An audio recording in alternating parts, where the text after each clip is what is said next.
About a month ago, I did a video going over Tradeify, an instant funding prop firm that is one of the most reliable and one of the best instant trading prop firms in the space at the moment. So I rewatched the video that I did recently and I just wasn't happy with it. So I thought, you know what, I'm redoing this video. So today we're talking about Tradeify. Now, what I'm going to do is I'm going to be very straight to the point and honest with you and show you each one of the accounts. I'm going to go over which accounts I would trade, which accounts I wouldn't trade, and then finally I'm going to go over an example of an account, how exactly I would trade it and go about getting payouts with that account. So we'll start off and break down the most popular accounts with Tradeify, and that is the straight to sim funding accounts. Now these accounts, as the name suggests, is straight to sim funded. So you don't have to pass any type of challenge like a combine or any type of challenge before you get the account. You have the account straight away and you can make money from it straight away, but you need to obviously build up the account first. So you have four options when we're talking about these straight to sim funded accounts. And obviously the more you pay, the bigger the account, and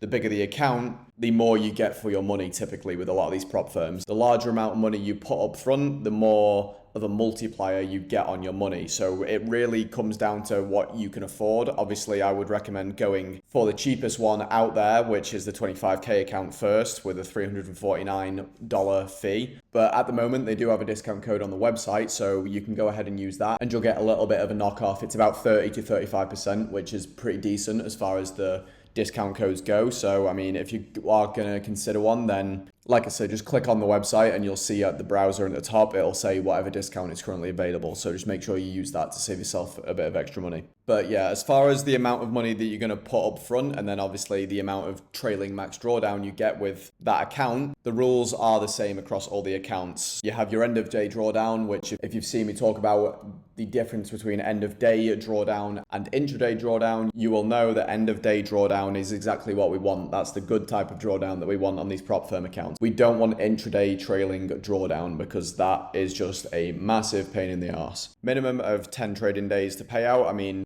yeah, you could say that that's a bad thing, or you could say it's a good thing because it's going to mean that you're not going to be rushing out the gate to try and get a payout. So you're probably going to be less likely to over leverage, over risk, over trade. It's going to promote good trading habits essentially. And another rule they have that helps those trading habits is the 20% consistency rule.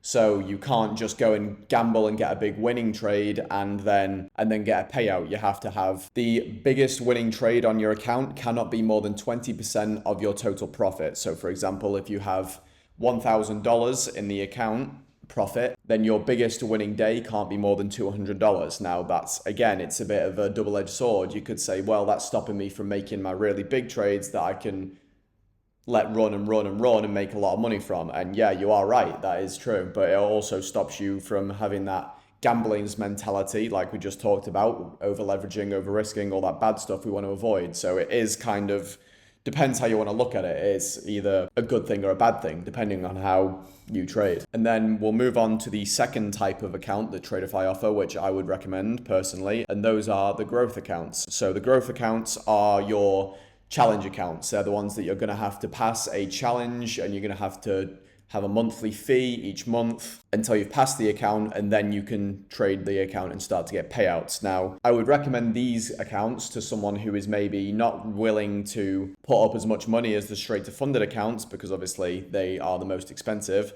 Obviously, the growth accounts are a per month fee. So for example, a 50K growth account is going to cost you about $139 per month. Obviously, remember you have that discount code, so you're knocking 30%, 35% off that roughly, compared to a 50K straight to sim funded account with a $509 one-time fee. So it really depends on which type of account you want to go for. I think the growth accounts are probably more suited towards beginners, and that's simply because you're going to be putting up a bit of less money up front. Obviously, it's going to take you 3 to 4 months of trying to pass this account before you've even equaled the cost of the straight to sim funding account. So you can see the difference there. Obviously, these growth accounts, honestly, if you are good at passing accounts, then they might even work out cheaper just because you can pass it within a month and then have the exact same type of account that you would with the straight to sim funded, only you've had to pass the challenge. But by doing that, it's cost you $139 and not $510. So, I mean, advantages and disadvantages to both. If you're wanting to just get in, get the account, make money straight away,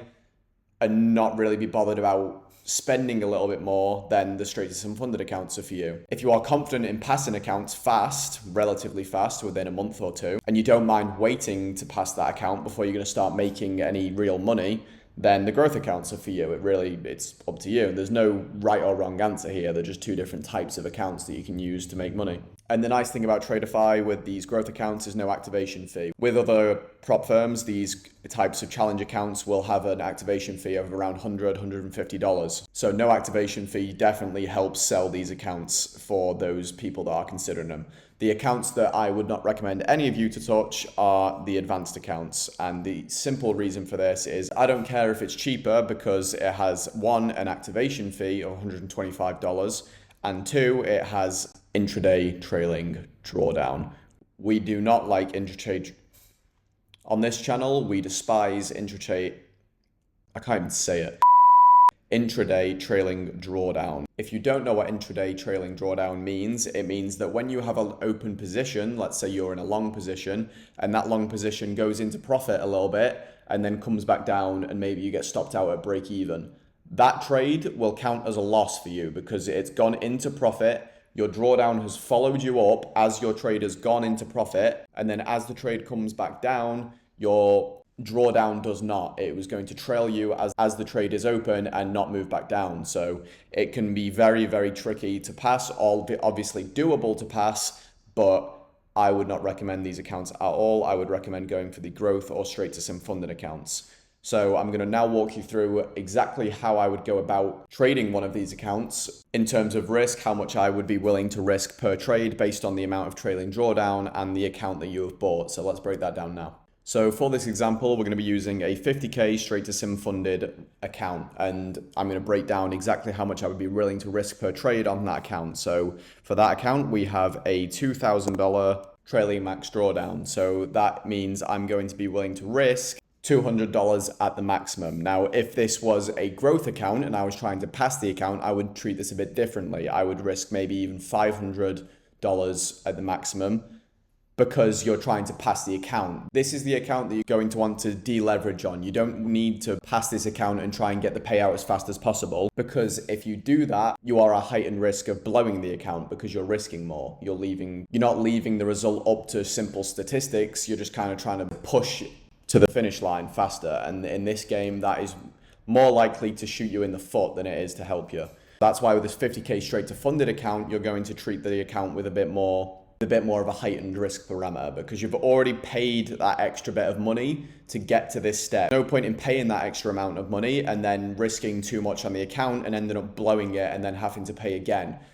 Dial back your risk, trade with a smarter amount of leverage so that you're less likely to lose the actual account, because that's obviously the worst thing that can happen for you in trading is to over risk and then blow your account in the process. And unfortunately, there's a lot of people that happens to time and time again. But yeah, for me, with this 50K funded account, I would be looking to risk $200 maximum for one single trade. And then if I lost, I would go down to $100 until I'd recouped that initial loss back. If I lose again, depending on how volatile the market is, because right now the market isn't really letting you risk less than $100, even on one micro, I would probably have to stay at $100 for my risk until I've recouped the loss, and then I can go back up to my max risk where we're going to be making money. A less volatile market, I would possibly even consider dropping down to $50 a trade just to make sure you hold on to this account, because like I say, it's a one-time fee. There's no rush to get this passed. Just take it steady, trade responsibly, especially risk responsibly, and just follow your model and you'll be just fine. But that is everything I want to go over in this video. If you enjoyed the video and you want to try your hand at one of these accounts with Tradeify, then check down in the comments or in the description and use my link. It's simply just a knockback for me for running you through this whole process. It doesn't cost you a thing. In fact, save yourself money by using the discount codes on the website. But that is all from me, guys. And if you are trading at all with one of these accounts with another account this week or the next, then I will wish you good luck, good trading. Catch you later, boys.